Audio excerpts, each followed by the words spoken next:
Good evening. Do you have the handout or hand out? Hands. Okay, I think that today is probably the most important class ever. And there is a reason that most people, definitely most Jewish people, don't know what we're going to study tonight, because it seems like there was a conscious or unconscious plan never to emphasize what we are learning. Now, a lot of the things may seem familiar to you, but in the past thousands of years, we tried to retell the story so we, the Jewish people, will look a little bit better. But what I believe is that it prevented us from learning from our own mistakes.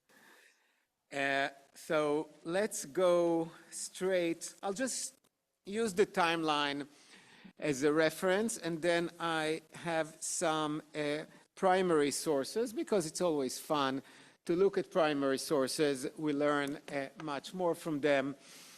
So when we have an access to good ones, and we have about that, why not using them? So those of you who were here last week, we discussed the first major split within the Jewish community. It took place around the year of 930 BCE, okay, almost 3,000 years ago. For 70 years, there was a united kingdom. That's the official name of that, of ancient Israel at that time. It had two kings who controlled it. The first one was King David. Then the second one was his son, King Solomon. But after 70 years of a united kingdom, there was a fight who would be the next king. And as a result, the Jewish people, they were not called the Jewish people back then, but the Israelites split into two kingdoms. The northern one was Israel. The southern one was Judea or Judah, depends on the pronunciation. Okay, so from 930, remember it's all before the Common Era, so we go backwards with the numbers. So that was 930. At the year of 722 BCE, almost 200 years later, the Assyrians came. They were the next strong empire. Assyria is where Syria today and Iraq. They moved against Israel, the northern kingdom, occupied it, and since then the northern kingdom was part of Assyria. What was left was the small, not very successful, sophisticated country of Judah or Judea. Several years later, at 586, now the Babylonian came to the area and conquered Judea. And that was the end of Jewish sovereignty of the land. 586. You may find in some places 587. Because it's hard sometimes to, because think about it, there was no 587 BCE. Okay, so it depends on the month and the calculation. So this is one of the dates that you either see 586, 587, or 586/7. Okay, so in this case, if you find slightly different date, is not because of my mistakes. Some other times it may be, but not now. Okay, so 586, the Babylonians, the new empire, occupied Judea, and no more sovereignty. Now, I wanted, if I didn't emphasize it enough last time, when first the Assyrians, right, at 722, when they occupied Israel, and then the Babylonian occupied Judea, they exiled the people, but they exiled a small group. Our tradition always tells us that a huge number of the Jews went into exile. It's not true. It was a small percentage but the most important, excuse me, percentage, because they exiled the politicians, the leaders, the king in that time. They exiled the artisans, those who contributed to the economy. They exiled the scribes, the intellectuals. Most people, the vast majority of the people back then had no clue how to write or to read, which, by the way, were two separate skills. Today we assume it's the same thing. If you can write, you can read, and vice versa. No. Because to write, it's like being an artist, right? You need to know how to take your chisel and your hammer and to copy letters. So you can just look at the text and copy it. You don't have to be able to read it. Same way, in order to read it, you don't have to know how to write. Okay, so these were two separate skills that today we take them as a package deal, but that historically it hasn't been the case. So in the beginning, the small group was exiled from Israel to the Assyrian Empire, and that's what we call the lost tribes. But modern scholars tell us it's a myth, because the number was in the thousands, not like hundreds of thousands of Israelites went to the entire empire. So next time when you read somewhere in the paper that a tribe in Africa or in India claimed to be part of the lost 10 tribes, really not likely, okay? Because again, they didn't need to exile a large number of people in order to completely interrupt the normal life, because the vast majority of the people were poor, uneducated farmers. So without their leaders, without their scribes, without their artisans who knew how to do things, there was just a bunch of poor, uneducated farmers. And that was the system back then. Why would the Assyrians, for example, need hundreds of thousands of farmers who would not contribute anything? Okay, but they did want the elite. The Babylonians later on did the same. Now, let me dwell for a second on the Babylonians, because when they exiled the elite, that's where all the intellectuals, the Jewish intellectuals from Judea moved to the Babylonian Empire, okay, to where Iraq is today, more or less.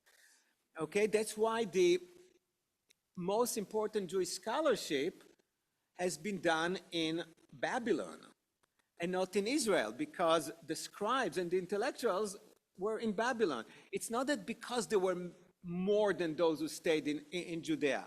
The vast majority remained in Judea, just they didn't know what to do. Okay, so today I think we would call it brain drain, right?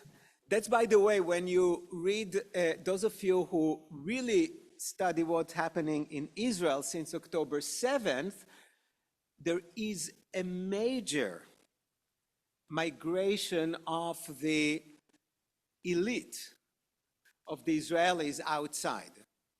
Okay, so these are the IT people, all the well-educated, smart people say, enough is enough. Yes, in the past 2 years.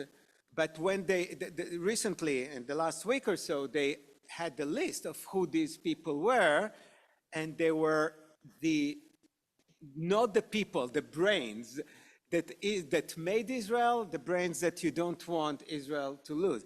But that was the old system back then, and this is still, now it's happened voluntarily. Who were the Babylonians? The same group. So first of all, the leaders, some of the prophets, but mainly the scribes and the intellectuals. So later on, these became those who wrote the Talmud and those who wrote all this beautiful poetry. But so think that the best people, a small group, moved away, and all you have is just a bunch of farmers. And,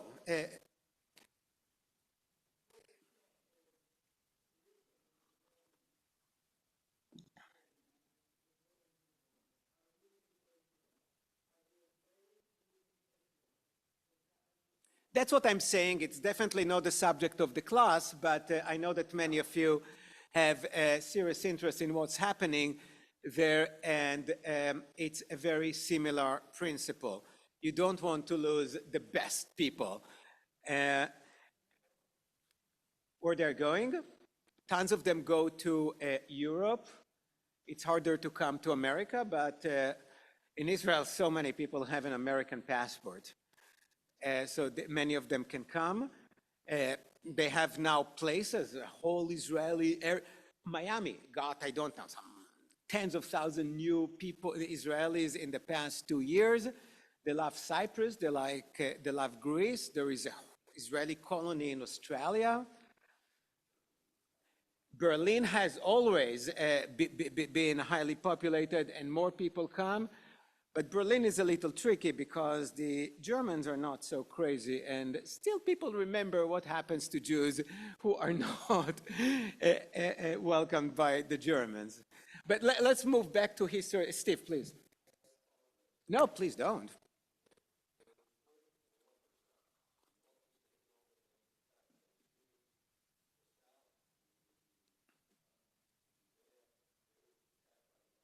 Correct.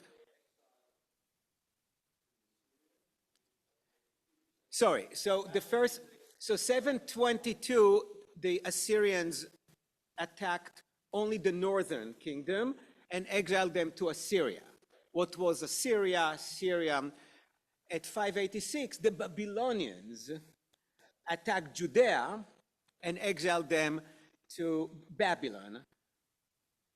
If you have to think about Babylon today, think about Iraq. If you have to think about Assyria, you want to think about Syria, modern day Syria. Again, it's really not accurate because these borders are relatively new, but just for a reference. So that was last week. That was just, I wanted to recap what we did last week, the major first division among the people among the Israelites. And just to remind you, the descendants of Judea were called Jews. That's why we are the Jewish people. We're not the Israelite people. We're the Jewish people. Okay? So that's from last week.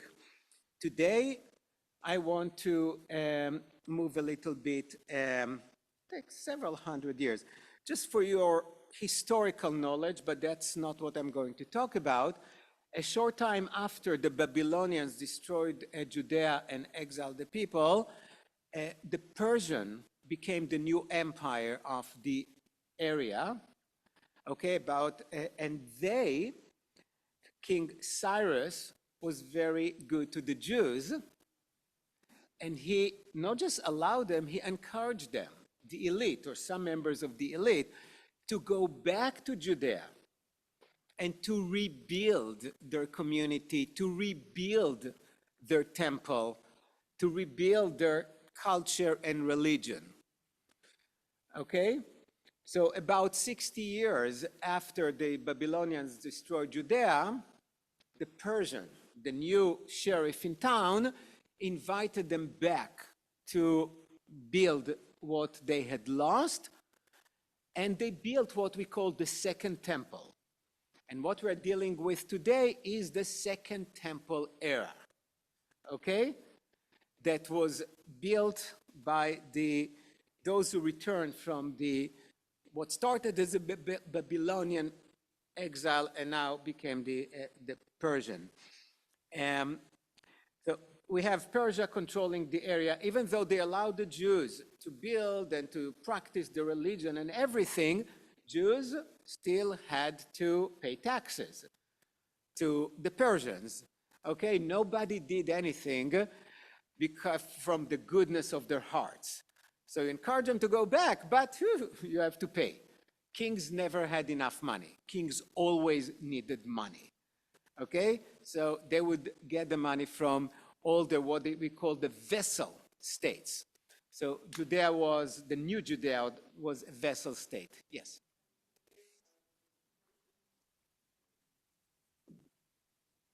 538 BC.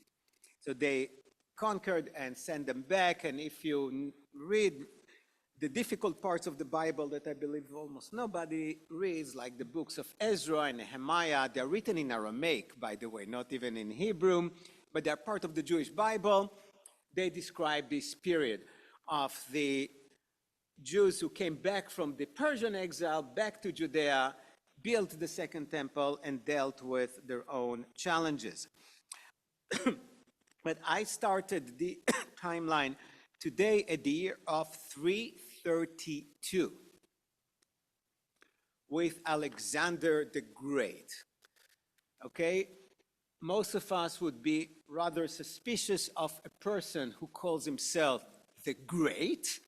I don't want to have any friend who calls himself or herself the Great. But for the Jews, he was quite great. They loved him. Okay? That's why you have so many Jewish Alexes still. No, it started at 322. Many Jewish people named their children Alexander after him. He was the good guy. The Persian king before him, Cyrus, was a good guy. I know only one Cyrus, Jewish kid, but Alexander, certainly an extremely popular name, not only today, but also 300 years ago.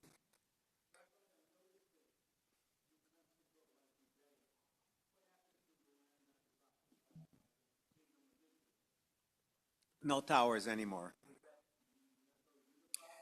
No. I mean, by again, you're talking before 1948.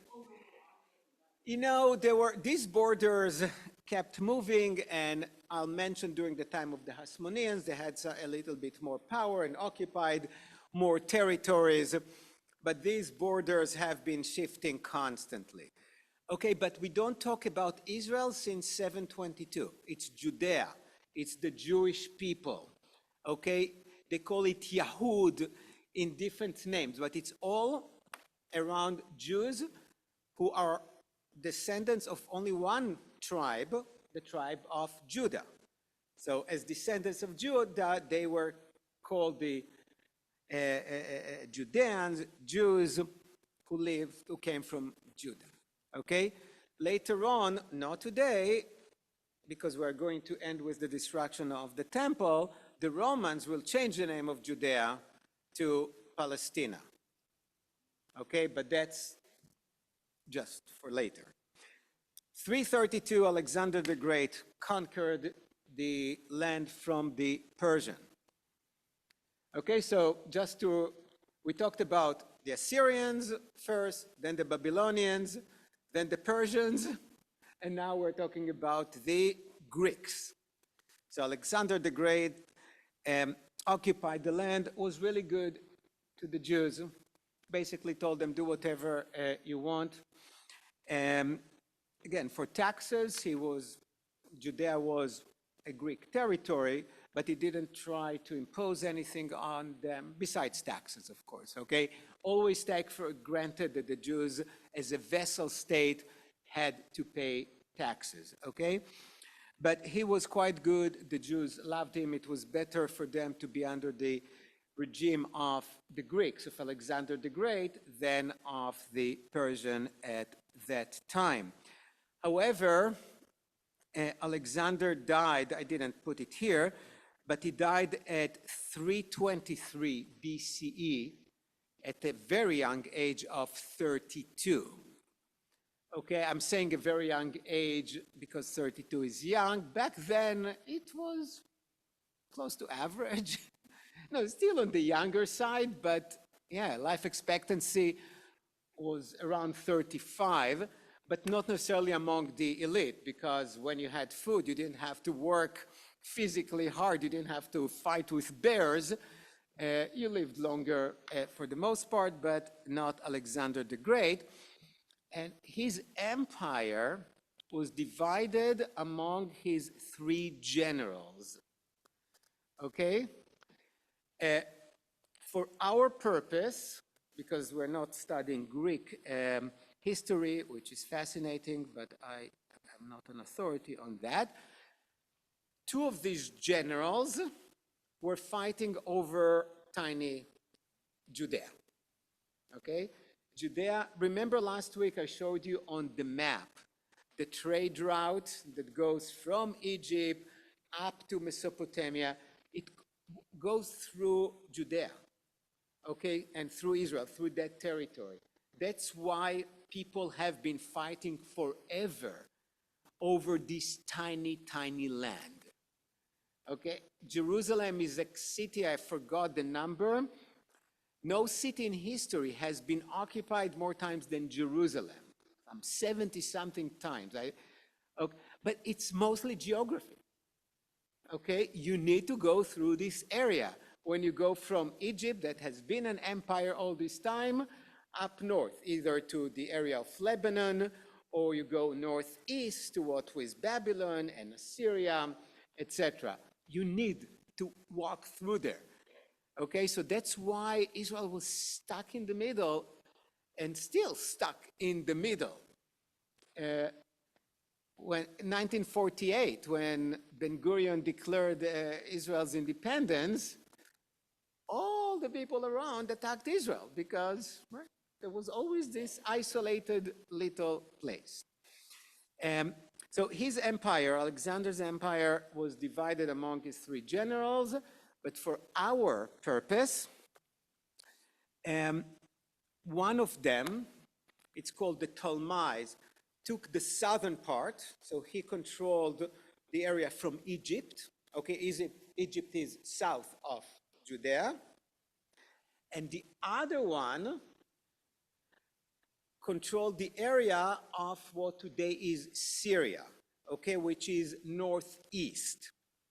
So for the first years, it was the Egyptians or Ptolemy who controlled the area, and then it was the Syrians. So when we tell the story about Hanukkah, sometimes when we describe the bad people, there are always bad people in our stories.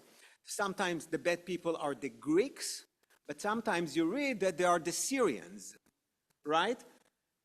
But it's really the Greeks who were occupying the area of Syria. So this is the confusion, because some accounts just talk about Greeks, some about Syria, but it's the same thing, okay? So there were, and these two generals and the people after them have been constantly fighting over this territory.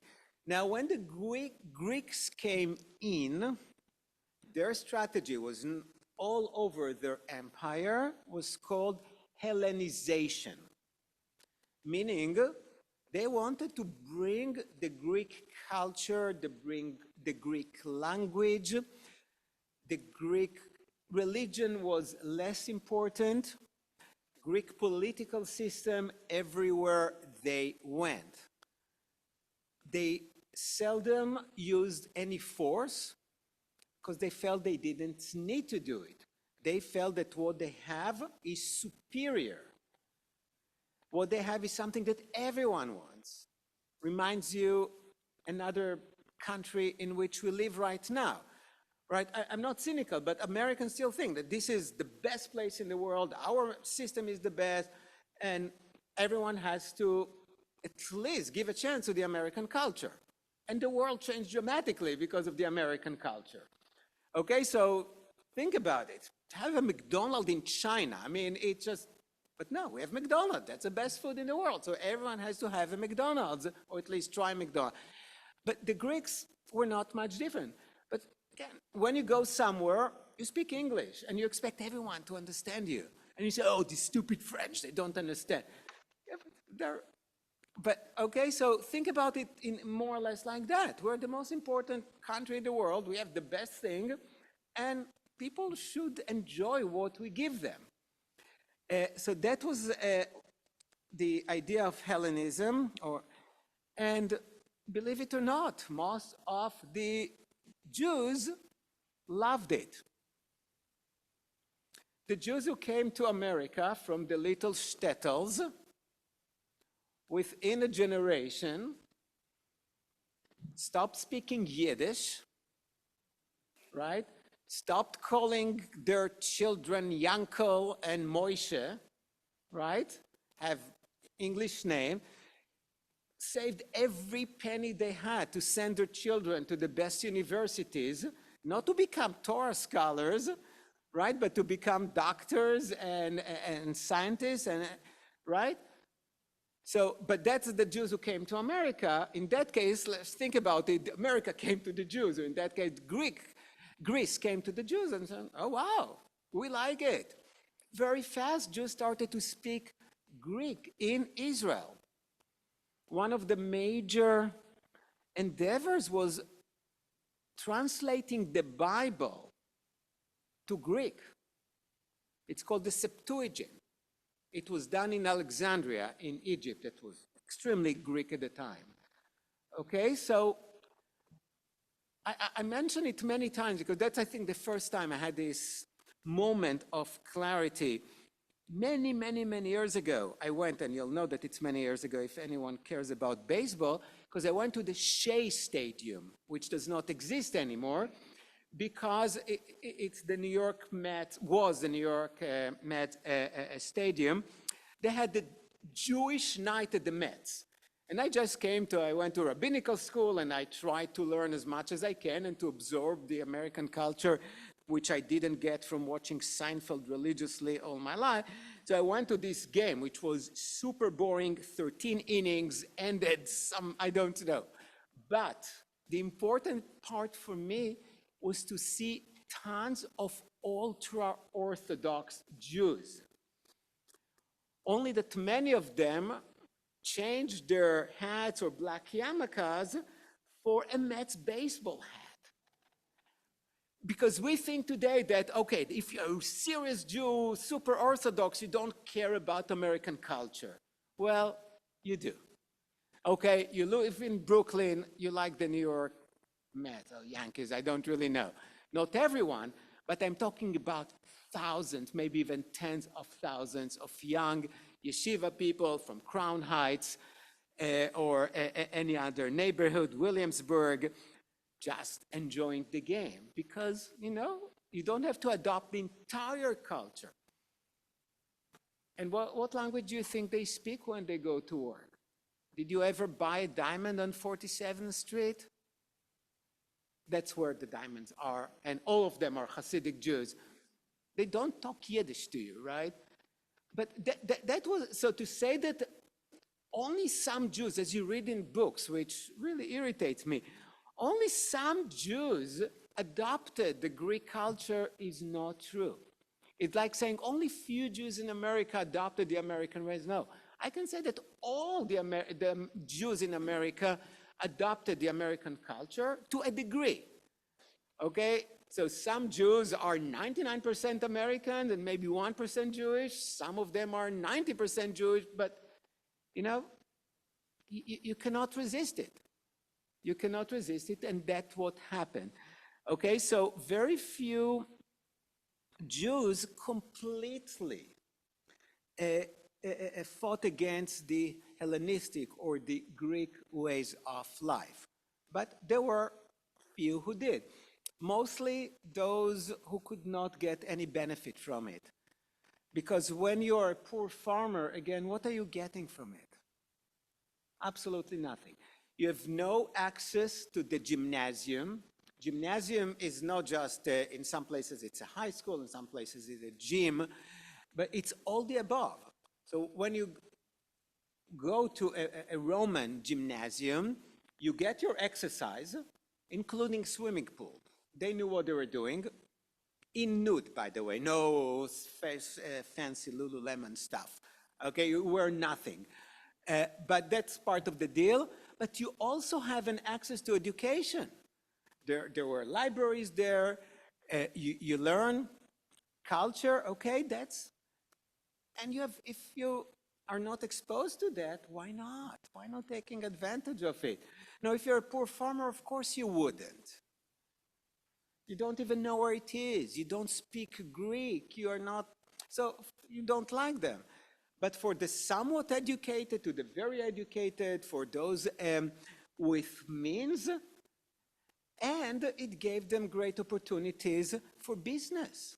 All of a sudden, it opens up the Greek Empire for business opportunities. So why not taking advantage of it? So those who could take advantage, of course, did, and those who couldn't hated the Greeks, more or less. Of course, the other group who hated the Greeks, and here, if you look at the timeline here, the traditionalists were the priests, those who served at the temple, and what they saw was a major decline, if you will, in temple attendance versus gymnasium attendance. So if you can go to this wonderful place with swimming pools and gyms and culture and books, or to go to the temple and pay the priest some money to kill a goat on your behalf, well, most people thought that the gymnasium was a better deal. And the poor people didn't have money to go to the temple with a sheep or a goat, okay? So they hated the Romans as well because they threatened, the Greeks, they threatened their lifestyle, their livelihood, their status. Because when you are a priest at the temple, you're the most important person. Now, when you have so many other alternatives, you don't like it. So what I'm getting into was that, at least in the beginning, the enemies of the Jews were not the Greeks. It was the different Jewish factions that were created after the Greeks took over and opened up all the wonderful things to the Jews. So just to put it in more general terms, those who loved what the Greeks offered, they were known as the Hellenized Jews, right? Those who spoke Greek and went to the gymnasium, and those who hated them. Now, even when we talk about Hellenized Jews, there was a huge difference between them. The majority of them just wanted to combine, be a Jew, do whatever a Jew does, but also learn or adopt the good things from the Greeks. It doesn't have to be either or, it can be both. Okay, so that's what most of the Hellenized Jews believed in. Let's have it both. It happened many years later in history when universities, after the emancipation of the Jews first in Germany, then in France, opened up universities to Jews. Some Jews said, wow, we can be perfectly good Jews, but we can be also very educated Europeans. Or as Moses Mendelssohn, one of the first ones, put it, he said, be a Jew in your home, just observe everything. He was a very observant Jew, but be a gentleman when you go out. Dress like a German gentleman. He was a professor at Berlin University. Get the education, get the opportunities. You can combine it, okay? But that's what the majority of the Hellenized Jews said. However, there were some radical Hellenized Jews who said, we want to get rid of Judaism or just keep something symbolic, but Greek is so much better than what we have, the Greek culture. Okay, so there was a spectrum. And these people, these two groups, or those who were completely against the Hellenistic culture on one end and the others on the other. And that's what we said. Now, at one point, we are at, let's go to, you see here, 175 to 172, the hot civil war. There is a new king now, Greek king by the name of Antiochus IV, okay, who was in charge now. And Antiochus is known as the most evil person when we study about Hanukkah, about the Maccabees, because we learned that when he became the one in charge, the governor, he hated the Jews. He did not allow them to study Torah. He forbade them from performing circumcision. He even converted the temple into a Greek temple and sacrificed pigs to Zeus. Okay, he is the evil guy. And that's the way we always learned it, and I always learned it, and we hated Antiochus, because he's so evil. But then scholars started to look at what Antiochus did in other parts of the Greek Empire, only to realize that he never pushed the Greek cultures, the Hellenistic culture, on anyone. He never intervened with any other religion. So why doing it to the Jews? So of course, today, well, anti-Semite, but they didn't even have the term anti-Semite back then. Why doing it to the Jews? It was against the Greek way of doing it. They wanted people to maintain their own religion, their own ways, and adopting the Greeks' lifestyle, right? They preferred the both. They didn't want the entire world to become Greek. Okay, America doesn't want the entire world to be America, but they wanted, at least in the past, the entire world to have a democratic political system, okay? But, so, why the Jews? Why coming to Judea all of a sudden and forcing the Jews to do all these horrible things and forbidding them from studying Torah and definitely circumcision? Here is the story that we normally don't tell when we tell the Hanukkah story.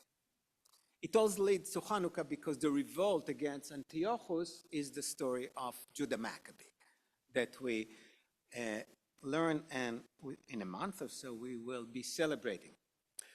So during that time, Jason, not a Jewish name, now very common among the Jews, but back then, Greek name, who came from a priestly family, wanted to be the high priest. But he was not a descendant of the specific family of the Zadokite who were the high priest. But he really, really wanted to be the high priest. So he came up with an idea. He went to the governor, to Antiochus, and said, if you make me the high priest, I will give you what you love the most. Money. I'll give you money, and more than that, I will turn Jerusalem into a Greek police, just like any other major Greek city. I will build a gigantic, impressive gymnasium in Jerusalem.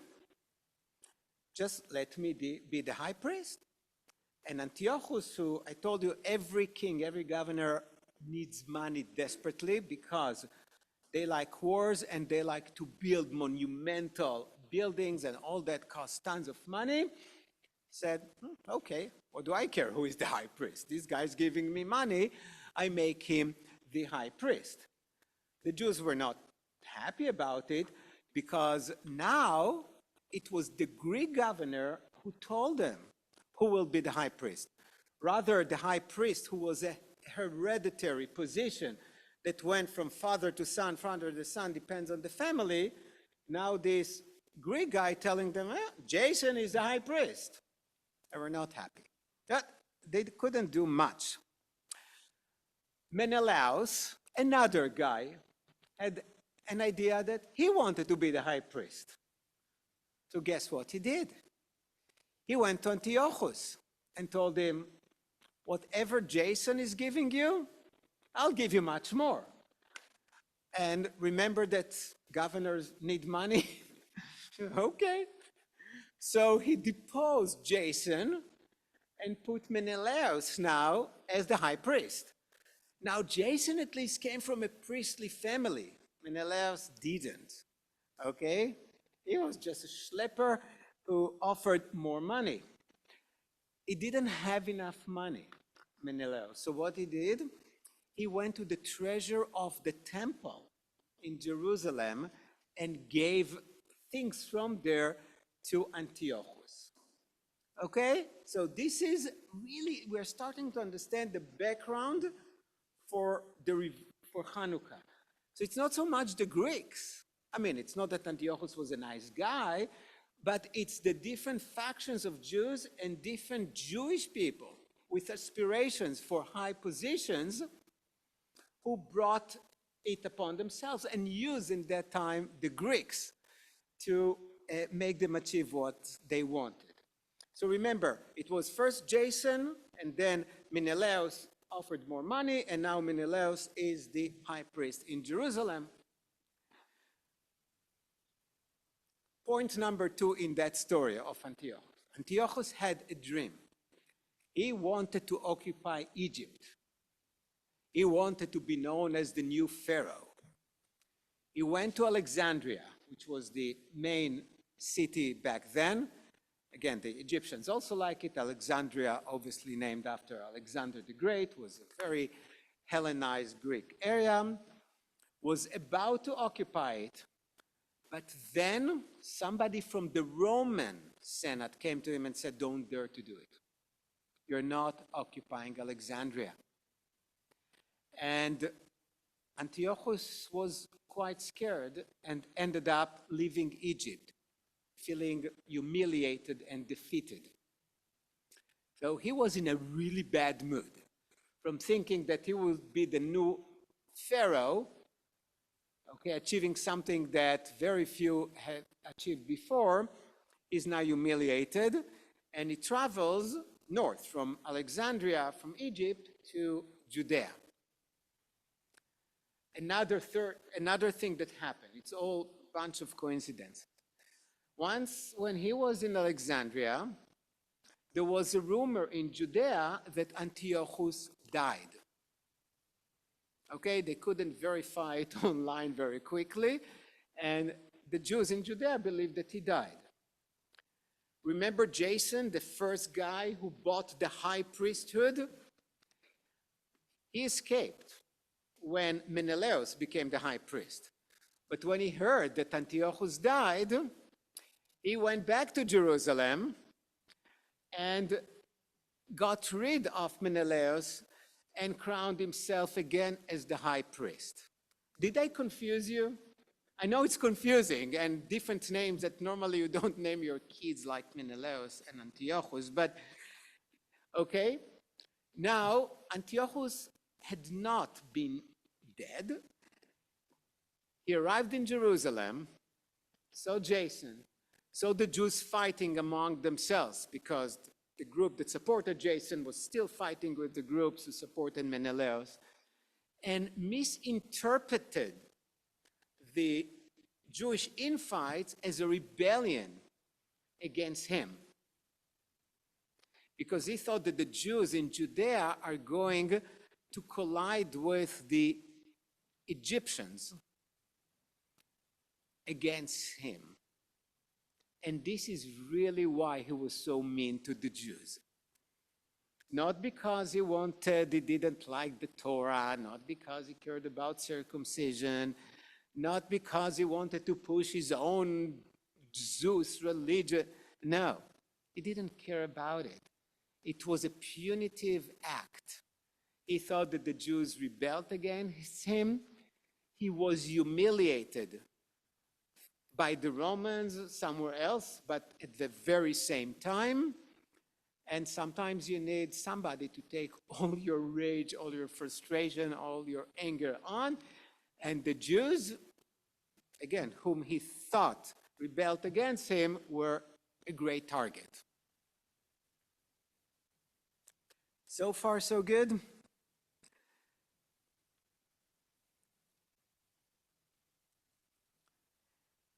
And now we have two groups we still have two groups in Judea. So the groups of the Hellenized Jews held the opinion, okay, we have a very angry governor. He's still very strong. He controls us. We should more or less do what he tells us to do. However, there was another group who said, We tolerated the Greeks when they tolerated us, when they allowed us to do whatever we wanted. But now when they forbid us from practically being Jewish, we need to rebel. Okay? I want us to go to the source sheet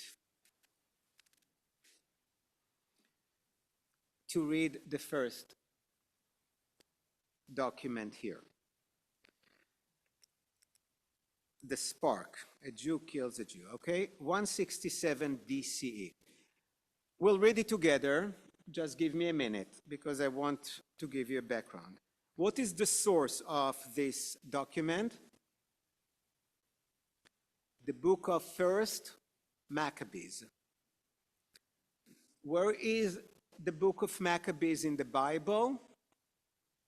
It's not there. If you want to read the book of Maccabees in any Bible, go to the Catholic Bible. Because the Jews decided that this story was not important enough. And I hope that now with the background that I gave you, that it was not just a simple bad Greeks hated the Jews. That actually, it was all about Jews who hated other Jews, okay, and brought the Greeks, and later on will bring the Romans to intervene, didn't really want to deal with it. That's, by the way, the story, the reason that the whole Hanukkah story turned to be about this jar of oil that was supposed to last for one day, lasted for... They didn't want us to deal with the real issue there, of the Hellenized Jews who were fighting the traditionalist Jews, those who hated the Greeks and those who actually thought that the Greeks brought a lot of good stuff. Those who wanted to compromise with the Greeks, those who wanted to rebel. Okay, the story of the little jug of oil came much later, and in the first sources was not even known. Okay, it was a political story. It was about infights among the Jews. Okay, and this is really important to know, and that's why I think that I said in the beginning, I think this is the most important class because we are really good at fighting amongst ourselves and often bringing an outsider to make the decision for us, and we pay a price. Yesterday, the main headline in the Israeli paper was that President Trump wrote a letter to the Israeli president telling him that he should pardon Netanyahu. Told him, I looked at all things there, what he did. It's not serious enough. You need to pardon Netanyahu. And doesn't matter what you think about politics. What for me was the big, ooh, American president now intervenes in the trial of the Israeli prime minister? But throughout history, we did it to ourselves. We couldn't get along, we brought somebody strong from the outside, and then when you come from the outside, well, I feel comfortable, okay? That's just a little comment to see how history keeps repeating itself, okay. Moving along with that. Let's read, so it's written in the book of Maccabees that the people who canonized the Bible, who decided what would make it into a canon, into a sacred book, part of the Jewish Bible, did not like the book of Maccabees, okay? But it exists in Greek. We don't have it in Hebrew, okay? So really, the first time I read it in English, I bought a Catholic Bible. It was the cheapest book that I could get. No, seriously, I was super poor. I came to this country and I needed to read it. And I went to Barnes and Noble, and actually there were many of them in New York. And I wanted, Catholic Bible was close to free versus the more academic books that cost 20 times more. I bought it and I read it in English. Previously, I read it in Hebrew. And I thought that Hebrew was the original language because it's all about Jews, and Jews wrote it. But then I realized it was written by the Jews who wrote and spoke Greek. Okay? Yeah, it's fascinating stuff, and we ask ourselves, why don't we know about it? So this is the source. Now, the book of Maccabees was written by the Maccabees, those who opposed the Greeks. Okay? So it's not an objective historical account of the period. This is us, the good guys, the Maccabees or the Hasmoneans, is more or less the same. We're telling you the story from our perspective. Okay? So let's look at it. I need to give you a little bit more background. So at one point in a small town south of Jerusalem, it's called Modi'in. In the past 20, 30 years, it became a big city in Israel. Before that, it was nothing, but they built the city. It's a nice place, this area. The Greeks came. Antiochus sent his people, again, very angry with the Jews and just looking for reasons to punish them. He sent his soldiers with a pig to Modin, to this small town or village, and told them that they have to sacrifice the pig to Zeus. But the first person who refused, because you don't refuse the Greek soldiers who tell you to. The second person was Hellenized Jews who went and was ready to do it because, whether he wanted to do it because he believed it's the right thing, or he was scared, or he was thinking, we have no way to defeat these Greeks, he was about to do it. But at that moment, before he did it, that's what we read here. When Mattathias was Judah Maccabee's father. When Mattathias had finished speaking, a Jew came forward in the sight of all to offer sacrifice on the pagan altar. Okay, I mentioned that, according to the king's command. When Mattathias saw it, he burned with zeal. Okay, it's not just anger. There is a Hebrew word, it's kin'ah, if you need to know. It's zeal. It's this religious fervor. It's like losing yourself. You're going to do everything for the sake of God. Okay? Burned with zeal, he gave vent to righteous anger. He ran and killed him on the altar. At the same time, he killed the king's officer who was forcing them to sacrifice, and he tore down the altar. Thus, he burned with zeal for the law, just as Phinehas did it in some biblical story that we don't have time to look at it right now. So who was the first victim of the story of Hanukkah in the rebellion against the Greeks? A Jew, okay? The first person the Hasmoneans or the Maccabees killed was a Jew. The main story really there was not the Jews against the Greeks or the Syrians, but it was mostly the Jews against the Jews, with the Greeks as a big part of the picture.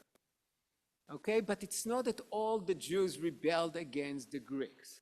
The main fight at the time was between the Jews, the Hellenized Jews, who wanted to, or at least agreed at the time, to adopt a lot of the Greek culture and customs, and versus the Zealot Jews who said, no, everything that is Greek is wrong, and we are willing to kill and die for. Okay, so this is the real story. The first, and these fights, by the way, continued between the different groups of the Jews. It's not that after Mattathias killed the first Jew, all the Jews were, okay, we now have to unite. No. These two factions continued, and as we will see either today or next week, turned into a much bigger thing that will develop in some really interesting ways. Any comments, any questions?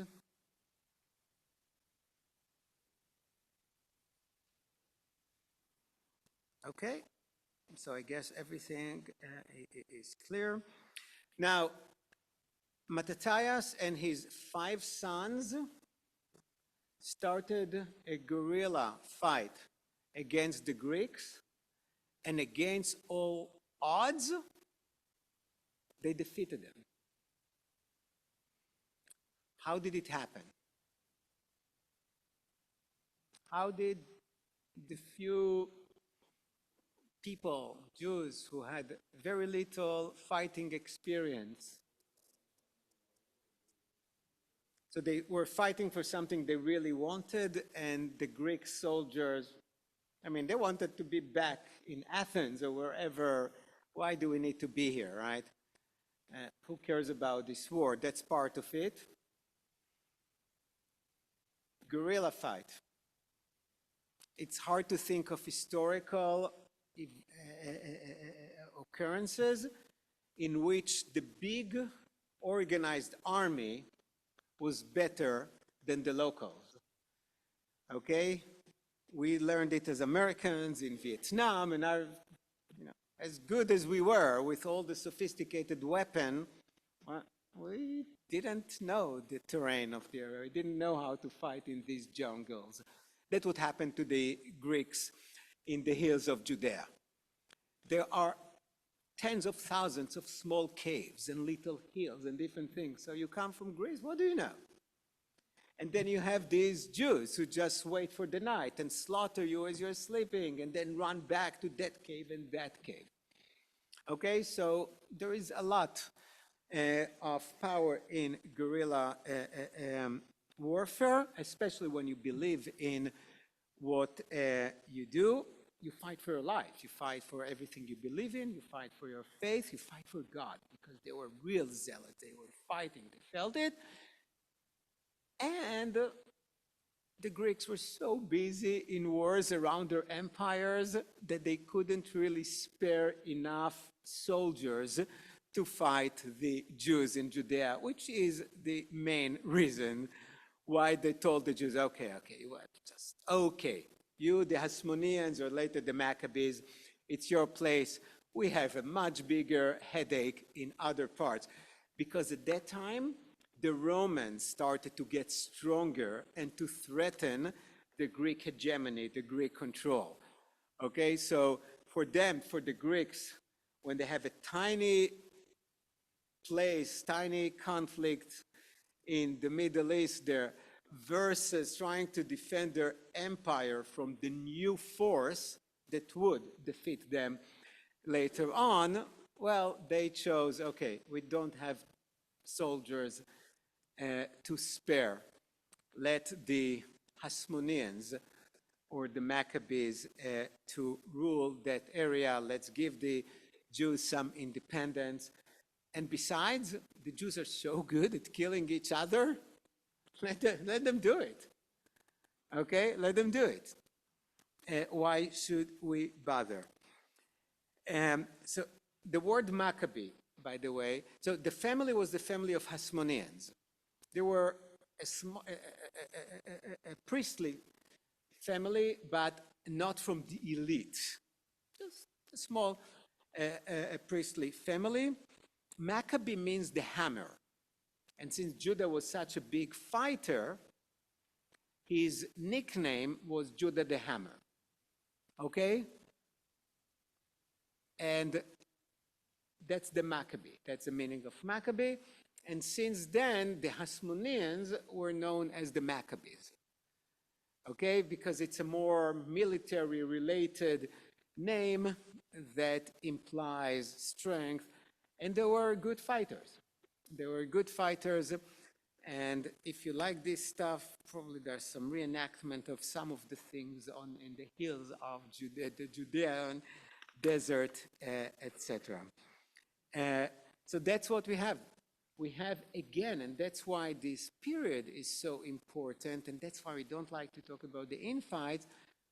The Jews regained, for a short time, but still regained sovereignty over the land. So the last time they had sovereignty was at 586, right, when the Babylonians occupied it and conquered it. And now at 167 BCE, 164 during BCE, the Jews get sovereignty again. And as part of being sovereign, they coined coins.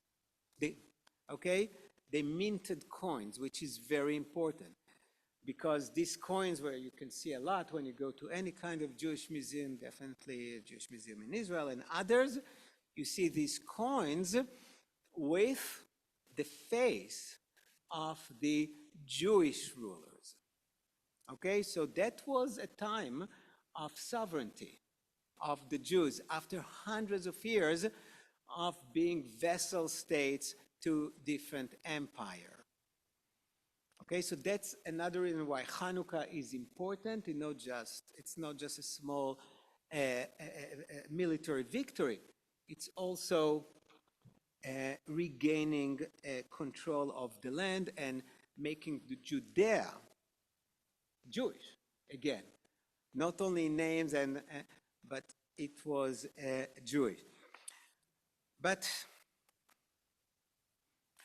the Hasmonean, I'll just say a few words. It's probably a good time to end here, because if I will continue 10 more minutes, this is a good time, but I have a few more minutes here. What the Hasmoneans did that really upset the rest of the Jews was to take the two main positions and to give it to one person from their family. So what the Jews had for the most part was the king, more or less the secular ruler, and the high priest, the religious ruler. The kings had to come from the line of which king? David. The priest had to come still from the line of Aaron, the priest. Aaron was the brother of Moses. And the high priest had to come from a special family, from the family of Aaron, from the Zadokites. Okay, and so there was sort of checks and balances, if you will, and the secular ruler versus the religious ruler. And sometimes one of them was stronger. What the Hasmoneans did, against all traditions, against everything, even though they represented the real Jews, they were, if you want today, the real traditionalist Jews, they decided, no, we wanted both. We have the power now, why splitting it? Why sharing it? So the Hasmoneans, for the first time, created the position of a king who is the high priest, or the other way around.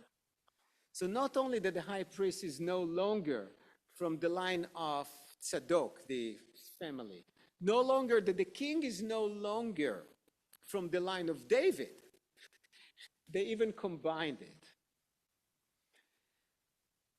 Another reason that the book of Maccabees is not part of the Bible, because the rabbis later on hated them.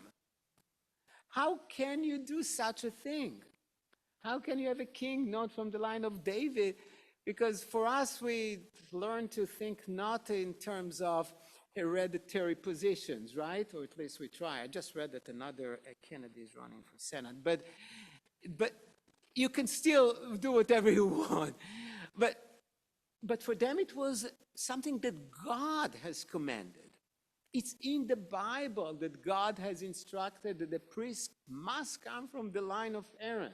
Not even the line of Moses, just from the line of Aaron. And all the kings must come from the line of David. And these people are supposed to be the most religious, the most observant, the most loyal to the word of the Bible, say no, no, and both. Okay? So even though we think, oh, now the Hasmoneans took over and they are great, and yeah, some people liked it, but the infight continued. And that would lead us, and I'm just going to show you, but we will look at it more next time. A few years into the Hasmonean rule, we now have the Jews divided into 3 different groups. If you remember before, there were the Hellenized Jews and those who, the more traditionalist, but now there are 3 groups that will define who we are today. But it will be a mistake to start now. Yeah, I don't want to rush it. It's so important. And it includes the Dead Sea Scrolls, and it includes a lot of side things that I don't want to skip, and I don't want to feel pressure just to run fast. Any questions or any comments? So I'll just sum up. The problem started when Jews fought against each other. During the Greek period, they invited more or less the kings to decide who will be the Jewish ruler. Not a good idea. There were the infights, okay? And even after the Jews rebelled successfully against the Greeks, we will see what happened next. And the culmination of next week will be the same mistakes they made with the Greeks, they'll make with the Romans, but on a much higher scale. Okay? But we have some 200 years to wait for that. Okay? Thank you very much.